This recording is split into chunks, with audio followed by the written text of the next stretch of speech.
Shalom, shalom, shalom Bapak Ibu Saudara yang dikasihi Tuhan.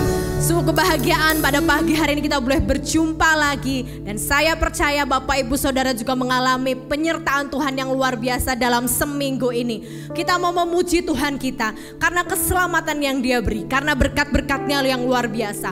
Apapun boleh terjadi, masalah boleh terjadi Bapak Ibu Saudara, tetapi kita mau percaya Allah kita adalah Allah yang maha kuasa, yang sanggup untuk mengerjakan segala sesuatu yang ajaib dalam hidup kita. Mari kau boleh sapa kanan kirimu, katakan selamat pagi. Ini sungguh luar biasa hari ini. Kita mau menyembah Tuhan kita. Mari kita satukan hati kita Bapak Ibu Saudara dimanapun kau berada. Sebab Dia yang kita sembah adalah Allah yang maha kuasa. Haleluya, haleluya. Terima kasih Tuhan. Pagi ini kami datang menyembah-Mu. Sungguh kami tahu Engkau Allah yang maha kuasa. Tidak ada yang seperti Engkau Tuhan di muka bumi ini selain Engkau. Tidak ada yang seperti Engkau. Haleluya, terima kasih Tuhan.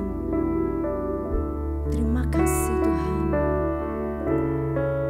Haleluya, terima kasih Tuhan.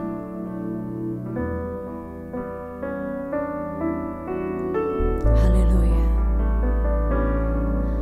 I worship you, Almighty God. There is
nyanyikan Bapak Ibu Saudara.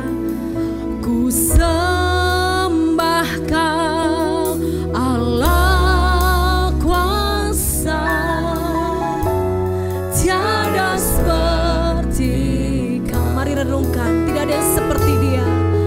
Ku sembah Kau Raja damai, itu yang ku rindukan, ku puji Kau. Kaulah kebenaranku, Tuhan. Ku sembah Kau Allah kuasa, tiada seperti Kau. Sungguh tiada seperti Kau, tiada seperti Kau ya Tuhan. Tiada seperti Kau. Kami sungguh bangga Tuhan, punya Tuhan yang seperti Engkau. Tidak ada yang seperti Engkau di muka bumi ini Tuhan. Maka kami beria-ria, maka kami bersyukur Tuhan. Kami naikkan pujian kami hanya bagi Raja Allah kuasa yang memiliki hidup kami. Terima kasih Tuhan, ini pujian kami, ini sembah kami. Kami bersyukur kepadamu. Hanya dalam nama kami sudah berdoa. Haleluya, amin. Haleluya Bapak Ibu Saudara. Apapun yang terjadi dalam hidup kita, baik topan maupun tenang, kita percaya Tuhanlah tempat pelindungan kita. Haleluya.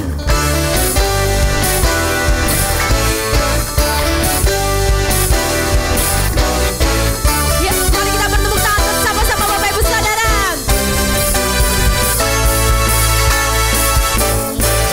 Di badai topan dunia, Tuhanlah perlindunganku.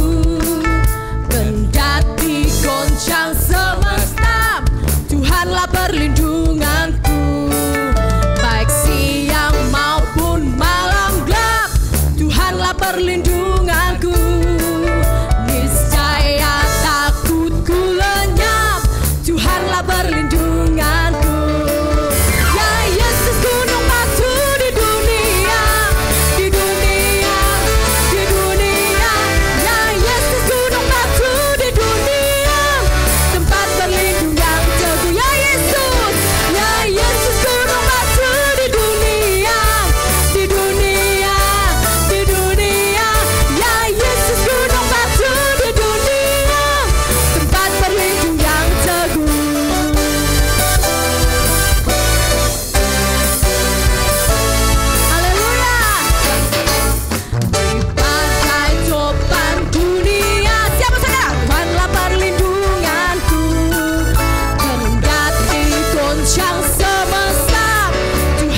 pertahanan kita.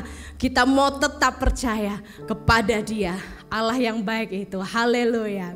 Terima kasih Tuhan.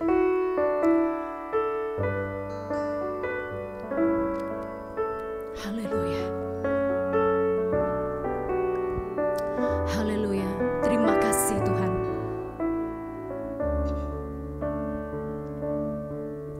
Ya Tuhan Yesus. Kekuatan di hidupku, ku dapat di dalam-Mu. Kau teguhkan hatiku, tiada yang mustahil bagimu. Katakan kepadanya, kekuatan di hidupku. Haleluya Tuhan Yesus. Kekuatan di hidupku, Tuhan, ku dapat di dalam-Mu. Kau teguhkan hatiku, tiada yang mustahil bagimu. Sebab aku percaya, bukan karena melihat, namun karena firman-Mu yang selalu digenapi di hidupku. Ku percaya, bukan karena melihat, namun karena firman-Mu tiada pernah berubah. Sebab aku percaya,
bukan karena melihat benar Tuhan, namun karena firman-Mu yang selalu digenapi di hidupku. Ku percaya bukan karena melihat, namun karena firman-Mu tiada pernah berangkat. Tanganmu katakan, Bapa ku percaya bukan karena melihat, namun karena firman-Mu yang selalu digenapi di hidupku. Ku percaya bukan karena melihat, namun karena firman-Mu tiada pernah sekali lagi Bapak Ibu Saudara, Bapa ku percaya bukan karena melihat, namun karena firman-Mu yang selalu digenapi di hidupku. Ku percaya bukan karena melihat, namun karena firman-Mu tiada pernah berubah. Namun karena firman-Mu tiada pernah berubah. Namun karena firman-Mu tiada pernah berubah. Haleluya. Kami siap mau dengarkan firman-Mu Tuhan. Bersabdalah kepada kami ya Bapa. Berbicaralah melalui hamba-Mu. Karena kami tahu Tuhan firman-Mu yang tidak pernah berubah. Dan itu jadi kekuatan bagi hidup kami. Terima kasih Tuhan. Haleluya. Amin.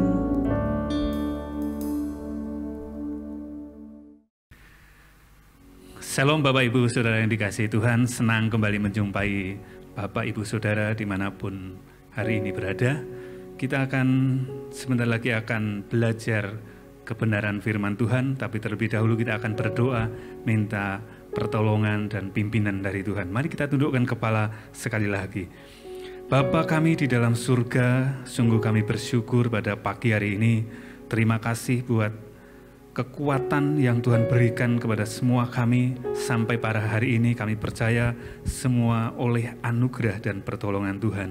Pada pagi hari ini sebentar lagi kami akan diberkati oleh kebenaran firman-Mu, Tuhan, yang akan menolong setiap kami, mengurapi semua kami ya Tuhan, sehingga firman-Mu boleh menjadi kekuatan buat kami yang akan memimpin hidup kami semakin dekat dengan Tuhan.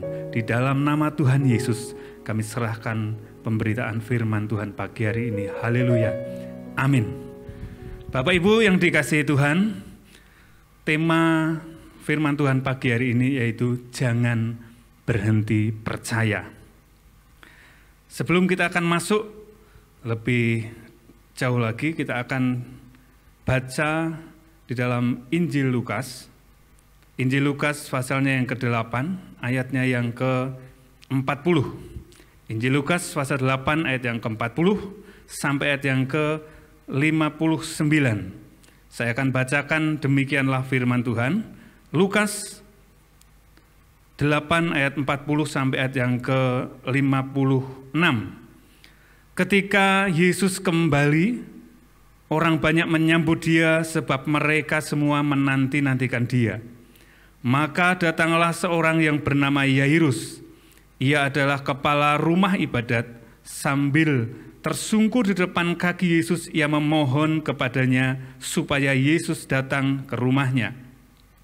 Karena anaknya perempuan yang satu-satunya yang berumur kira-kira 12 tahun hampir mati, dalam perjalanan ke situ Yesus didesak-desak orang banyak. Adalah seorang perempuan yang sudah 12 tahun menderita pendarahan dan yang tidak berhasil disembuhkan oleh siapapun. Ia maju mendekati Yesus dari belakang dan menjamah jumbai jubahnya, dan seketika itu juga berhentilah pendarahannya. Lalu kata Yesus, "Siapa yang menjamah aku?" Dan karena tidak ada yang mengakuinya, berkatalah Petrus, "Guru, orang banyak mengerumuni dan mendesak engkau." Tetapi Yesus berkata, ada seorang yang menjamah aku, sebab aku merasa ada kuasa keluar dari diriku. Ketika perempuan itu melihat bahwa perbuatannya itu ketahuan, ia datang dengan gemetar, tersungkur di depannya, dan menceritakan kepada orang banyak apa sebabnya ia menjamah dia, dan bahwa ia seketika itu juga menjadi sembuh. Maka katanya kepada perempuan itu, "Hai anakku, imanmu telah menyelamatkan engkau, pergilah dengan selamat." Ketika Yesus masih berbicara, datanglah seorang dari keluarga kepala rumah ibadat itu dan berkata, "Anakmu sudah mati, jangan lagi engkau menyusah-nyusahkan guru." Tetapi Yesus mendengarnya dan berkata kepada Yairus, "Jangan takut, percaya saja dan anakmu akan selamat." Setibanya di rumah Yairus, Yesus tidak memperbolehkan seorang pun ikut masuk dengan dia kecuali Petrus, Yohanes, dan Yakobus dan ayah anak itu serta ibunya. Sebab orang menangis dan meratapi anak itu. Akan tetapi Yesus berkata, "Jangan menangis, ia tidak mati tetapi tidur." Mereka menertawakan dia karena mereka tahu bahwa anak itu telah mati.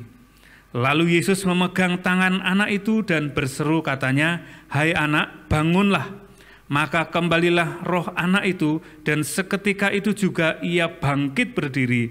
Lalu Yesus menyuruh mereka memberi anak itu makan. Dan takjublah orang tua anak itu, tetapi Yesus melarang mereka memberitahukan kepada siapapun juga apa yang terjadi itu. Bapak Ibu yang dikasihi oleh Tuhan, judul perikop dari Lukas 8 ayat 40 ini adalah Yesus menyembuhkan anak Yairus dan menyembuhkan seorang perempuan yang sakit pendarahan. Nah, setelah kita membaca akan ayat-ayat ini, maka kita bisa menemukan ada beberapa kesamaan. Yang pertama, kalau kita melihat ayat yang ke-42, dikatakan bahwa karena anaknya perempuan yang satu-satunya yang berumur kira-kira 12 tahun hampir mati, dalam perjalanan ke situ Yesus didesak orang banyak. Yang pertama, ada seorang yang bernama Yairus ini yang mempunyai masalah dalam hidupnya, yaitu anaknya yang kira-kira 12 tahun ini hampir mati. Kemudian di ayat yang ke-43 Alkitab berkata ada seorang perempuan yang sudah 12 tahun menderita pendarahan dan yang tidak berhasil disembuhkan oleh siapapun. Kalau yang pertama anak Yairus, Alkitab berkata kira-kira 12 tahun. Kemudian ayat yang ketiga dikatakan ada seorang perempuan yang sudah 12 tahun sakit pendarahan. Ini kita akan menemukan banyak sekali ya angka 12 dalam Alkitab. Mungkin ini angka favoritnya Tuhan. Tuhan memiliki murid jumlahnya 12, ada 12 suku juga. Kemudian ini kita melihat ada 12 tahun kira-kira anak Yairus, kemudian 12 tahun pendarahan lamanya seorang perempuan. Tapi kita akan melewati angka 12 ini, kita akan melihat ada sebuah kesamaan yang lain lagi, yaitu masih di ayat yang ke-43, yang mengatakan demikian, adalah seorang perempuan yang sudah 12 tahun menderita pendarahan dan yang tidak berhasil disembuhkan oleh siapapun. Jadi ini seorang perempuan, dia memiliki sakit pendarahan yang tidak bisa disembuhkan oleh siapapun. Ayat yang ke-42 dikatakan anak ini hampir mati. Hampir mati. Kalau kita baca kemudian di ayat yang ke-49, ayat yang ke-49 demikian, ketika Yesus masih berbicara, datanglah seorang dari keluarga kepala rumah ibadat itu dan berkata, "Anakmu sudah mati." Jadi kedua tokoh dalam Alkitab ini, Yairus dengan perempuan yang 12 tahun lamanya sakit pendarahan, mereka memiliki sebuah pergumulan, sebuah masalah yang berat, di mana yang pertama hampir mati dan ternyata sudah mati, yang kedua sakit pendarahan dan tidak ada manusia yang bisa menolong. Dengan kata lain, bahwa kekuatan manusia tidak sanggup lagi untuk menolong masalah kedua orang ini.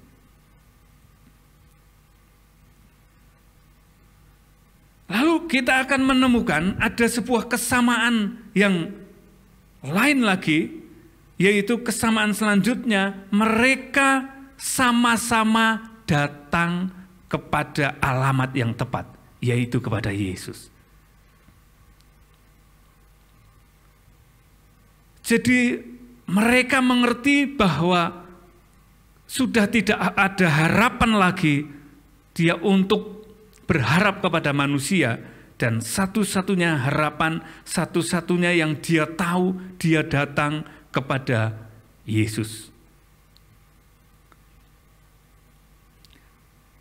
Nah, di sini kita akan menemukan bahwa yang pertama minta tolong ini adalah Yairus, dan ini sangat urgent, sangat penting, artinya bahwa Yairus menginginkan Yesus segera tiba ke rumahnya karena anaknya yang sudah hampir mati, mungkin bisa dibilang sudah sekarat atau sudah koma, sudah hampir mati, dan Yairus sangat ingin bahwa Yesus akan segera tiba di rumahnya dan menjamah anak itu dan anak itu sembuh.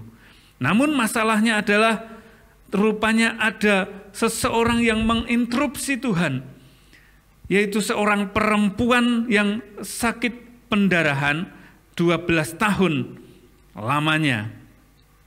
Ayat yang ke-46 dikatakan, tetapi Yesus berkata, ada seorang yang menjamah aku, sebab aku merasa ada kuasa keluar dari diriku. Ini di tengah jalan, artinya Yesus berhenti, dia mencari siapa yang menjamah dia.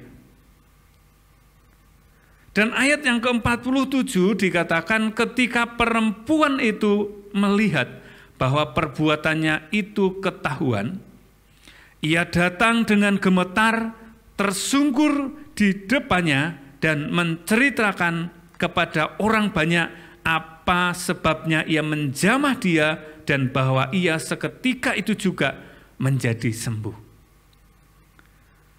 Bapak, Ibu, Saudara yang dikasihi Tuhan, saudara bisa membayangkan bagaimana Yairus ini menantikan agar Yesus cepat-cepat datang ke rumahnya, tetapi di tengah jalan dia harus berhenti mencari seseorang yang menjamah jubahnya.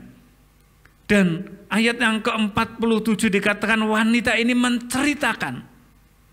Saya membayangkan bahwa wanita ini akan menceritakan dengan sangat bersemangat walaupun dengan penuh ketakutan. Tapi karena dia sembuh, dia bersukacita. Dia menceritakan barangkali dari kesusahannya dulu selama 12 tahun. Dia harus melewati masa-masa sulit, berobat di beberapa tabib dokter yang dia mungkin saat itu rasa pinter, tetapi semuanya tidak bisa menyembuhkannya. Dan hari itu dia menerima kesembuhan. Saya bisa membayangkan kira-kira bahwa perempuan ini bercerita panjang lebar. Karena menurut penelitian bahwa wanita, ya, walaupun barangkali tidak semua, tapi sebagian besar wanita ini setiap hari dia paling tidak berkata-kata atau mengeluarkan 20.000 kata. Secara umum manusia ini kurang lebih laki dan perempuan itu 16.000 kata. Jadi, tapi sebagian wanita bisa berkata-kata 20.000 kata. Sedangkan laki-laki itu hanya kurang lebih 7.000. Jadi terpautnya jauh sekali. Saudara bisa membayangkan bagaimana wanita ini kemudian bercerita. Tapi di sisi yang lain saudara bisa membayangkan bagaimana Yairus hatinya ini mungkin semakin gelisah. Kok Yesus tidak cepat-cepat pergi kemudian pulang ke rumahnya Yairus. Dia harus mencari, barangkali itu bisa ditunda terlebih dahulu.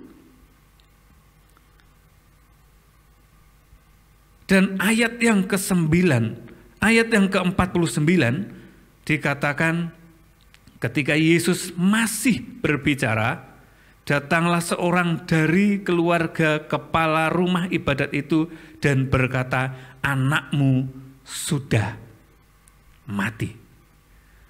Bagaimana kira-kira hati dan perasaan Yairus ini?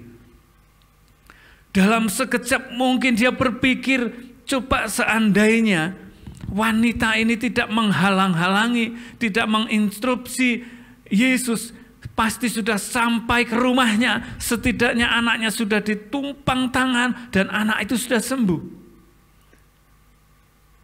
Tapi perhatikan ayat yang ke-50. Ayat yang ke-50 dikatakan, tetapi Yesus mendengarnya dan berkata kepada Yairus, jangan takut, percaya saja dan anakmu akan selamat. Yesus berkata, jangan takut, percaya saja. Dalam bahasa Yunani kata percaya ditulis dengan bentuk kata kerja yang memiliki makna itu terus-menerus. Selalu. Jadi terus-menerus percaya, selalu percaya, sehingga ayat ini sebenarnya bisa diterjemahkan, tetaplah percaya, teruslah percaya, jangan berhenti percaya. Dan itu yang dikatakan Yesus kepada Yairus. Yang menarik dari Alkitab ini adalah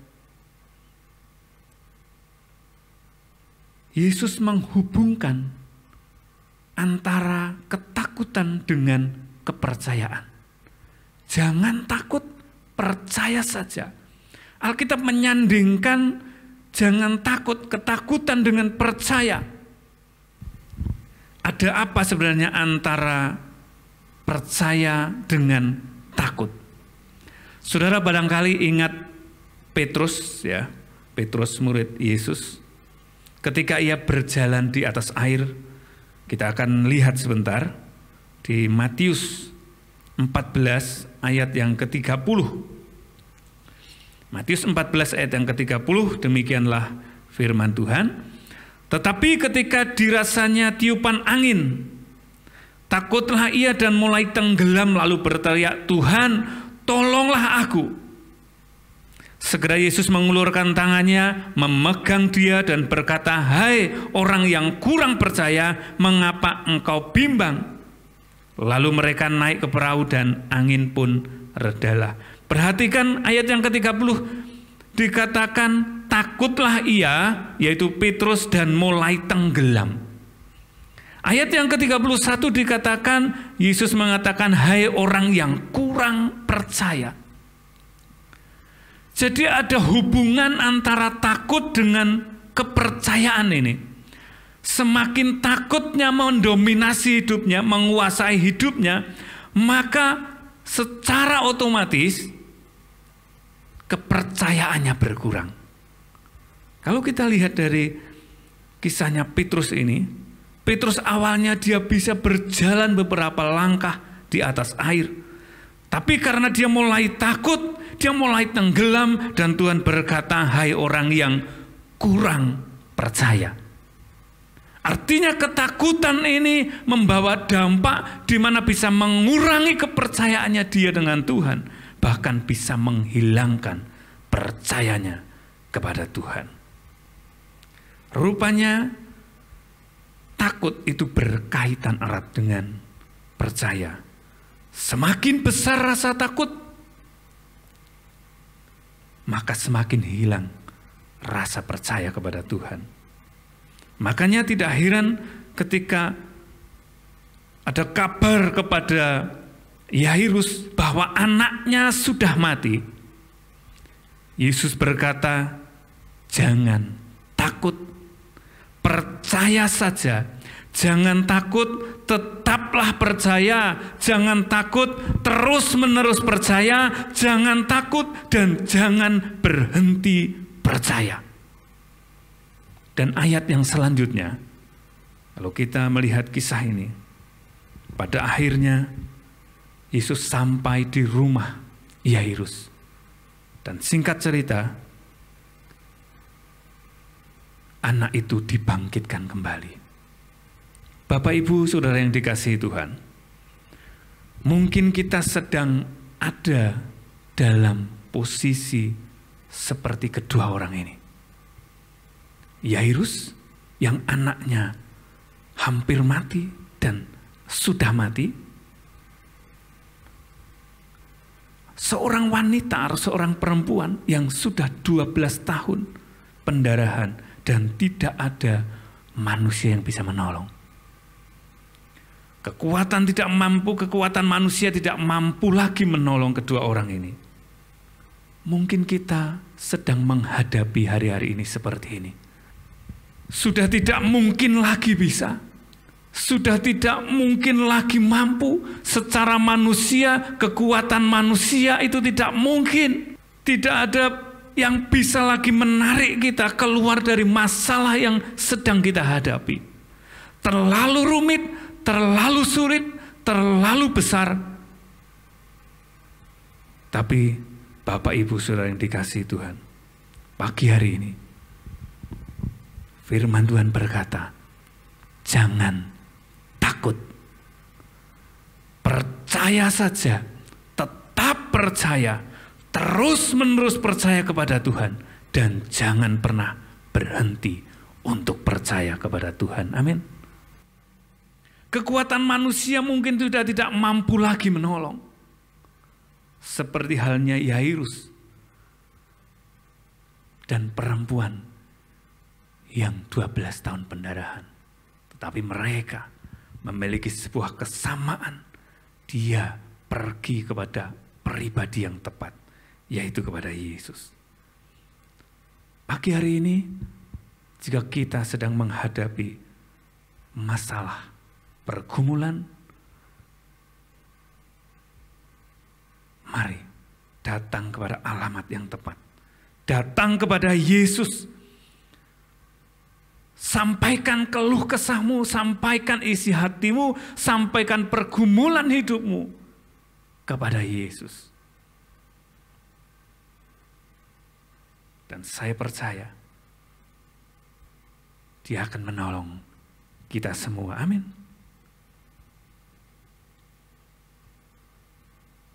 Milikilah sebuah keputusan hati dan keputusan seperti Yairus dan perempuan yang 12 tahun pendarahan. Datang kepada Yesus. Jangan takut, amin. Dan jangan berhenti percaya. Jangan berhenti percaya. Bapak Ibu yang dikasihi Tuhan, sebelum saya akhiri firman Tuhan, ada sebuah cerita dari apa yang saya baca. Ada seorang dokter spesialis di sebuah negara, dan dia ditugaskan untuk sebuah misi, yaitu menyembuhkan sebuah atau banyak orang di perkampungan yang sakit, yang tidak ada dokter di tempat itu. Tapi karena tempatnya itu begitu jauh dan itu di pedalaman, maka dokter dan rombongannya itu dia harus naik dulu pesawat kecil karena lewat darat dulu belum ada jalan yang cukup baik. Karena cuacanya itu tidak mendukung, maka pesawat kecil ini mendarat di sebuah bandara yang kecil juga, tetapi masih jauh rupanya dari perkampungan atau pedalaman yang akan dijangkau. Kemudian sampai di bandara tersebut, dia harus mencari angkutan, mencari mobil, di mana dia harus pergi ke tempat yang dituju. Karena cuacanya ya hujan, angin, dan petir yang menyambar-nyambar, dia coba untuk menerobos hutan. Dia tidak tahu kemana arahnya, tapi karena itu hujan dan cuacanya sangat tidak mendukung, maka dia harus menghentikan langkahnya. Dia ketemu kepada sebuah tempat atau rumah di pinggiran desa. Dia harus berhenti sejenak di tempat itu. Nah, singkat cerita, dia dan rombongannya dia berhenti di tempat itu, dia ketuk rumah itu. Dan ketika dia mengetuk rumah itu, keluarlah seorang nenek. Nenek itu membuka akan pintu rumahnya, kemudian mempersilahkan rombongan itu masuk ke rumahnya. Nenek itu segera membikinkan teh hangat, menyuguhkan makanan-makanan lokal, ya, sambil berbincang-bincang. Lalu tanpa sengaja, dokter tersebut melihat ada seorang anak kecil yang tergeletak di tempat itu. Kemudian dokter ini bertanya, "Nek, kenapa anak ini kok tidur sepertinya sakit?" Dan nenek ini berkata, "Rupanya anak ini sudah sakit sekian lama, dan ini sakitnya bukan sakit biasa dan memerlukan seorang dokter spesialis." Nenek ini berkata, "Menurut informasi hanya ada satu dokter yang bisa menyembuhkan." Dan nenek ini sebutkan nama dokter itu. Lalu dokter ini terkejut bahwa itu dirinya. "Loh, itu saya." Lalu segera dokter ini melihat kondisi anak ini dan segera anak ini dirawat, diberikan obat. Dan singkat cerita, anak ini ditangani dengan baik. Lalu nenek ini bercerita dengan berkaca-kaca, dia dengan menangis. "Ini yang saya lakukan. Bahwa setiap hari saya berdoa, saya tidak pernah berhenti percaya bahwa satu kali Tuhan akan tolong saya. Karena untuk membawa anak ini, yang anak ini adalah cucu dari nenek ini, dia tidak punya transportasi. Dia tidak tahu bagaimana caranya membawa anak ini. Yang dia tahu, dia percaya bahwa Tuhan akan menolong hidupnya. Dan Tuhan punya cara yang luar biasa." Sekali lagi saya mau katakan, jangan berhenti percaya. Amin. Jangan berhenti percaya.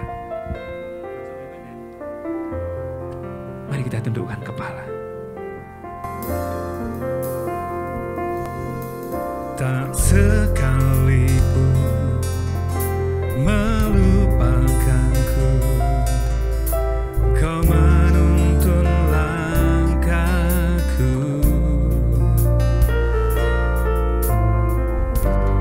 Ku tak pernah sendiri, Kau tak tinggalkanku. Tak sekalipun, tak sekalipun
percaya kepadamu Tuhan. Kami tahu Engkau Tuhan yang baik dan sangat baik. Engkau Tuhan yang ajaib. Engkau Tuhan yang menciptakan langit dan bumi dan segala seisinya. Engkau pencipta alam semesta. Engkau yang merancang akan hidup kami.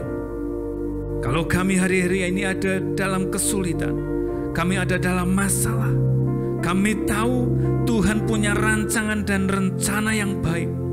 Kami tidak akan berhenti percaya kepadamu.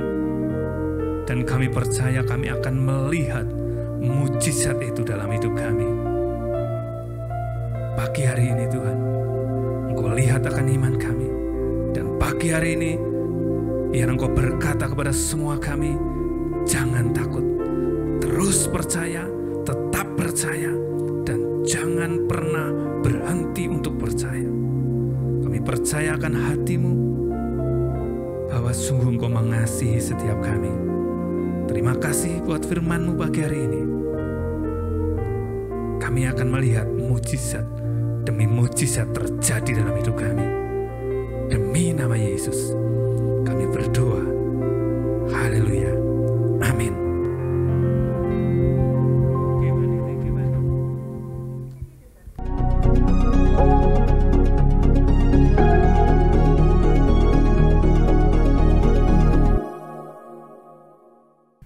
Ya, baik Bapak Ibu Saudara yang dikasihi Tuhan,